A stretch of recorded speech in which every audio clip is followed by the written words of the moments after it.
Spelling. Spelling is the ability to arrange letters in the correct order to make words that are communally understood. Spelling is considered one aspect of literacy, along with reading and writing. Learning to spell helps a child to develop a strong connection between letters and their sounds, and learning high-frequency sight words will assist a child in both their reading and writing. Spelling is not an easy process, but when children understand its clear structure and rules, unfamiliar words become more easily decodable. It is important that parents understand these rules in order to help their child outside of the school environment using consistent strategies. Now let's read The Mighty Silent E, written by Kimberlee Gard. Little E knew he was important. After all, he came from a long line of E's. At home, he loved to wear his blue cape and dream of the day he would come to the rescue. He knew he had the power to be a hero. He just needed a chance to prove it. At school, Little E's belief in himself didn't count for much. The other little letters rarely paid him any attention because he didn't have much to say. He worked hard, quietly studying words and sounds, until one day, Little E didn't show up for class. The little letters didn't even notice Little E was gone. After all, Little E was so quiet, he was easy to overlook. But when Miss Capital T had the little letters join into groups and make words, things didn't go so well. Little C, little A, and little K joined together to make a word for a type of dessert.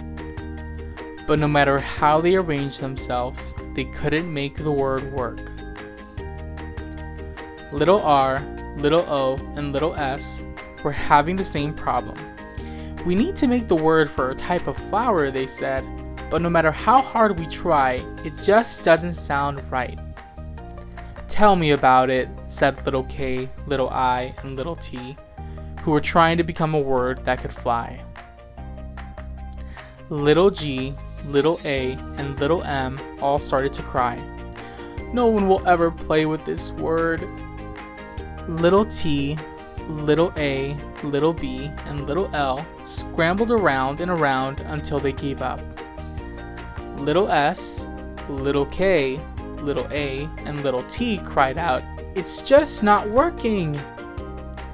Little Z, little O, and little N all looked confused too. What is going on? Why can't we make the right words today? Miss Capital T joined the little letters. We are missing someone important. The little letters all looked around. Suddenly, they noticed their friend little E was gone. What will we do? The little letters asked. We can't make these words without him. Then little E walked into the classroom. Sorry I'm late, he whispered. I had a sore throat, so my mom took me to see the throat doctor. The little letters cheered. Little E, you're here at last.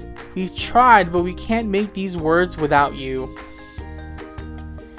Little E smiled. He dreamed about this moment, and he knew what to do.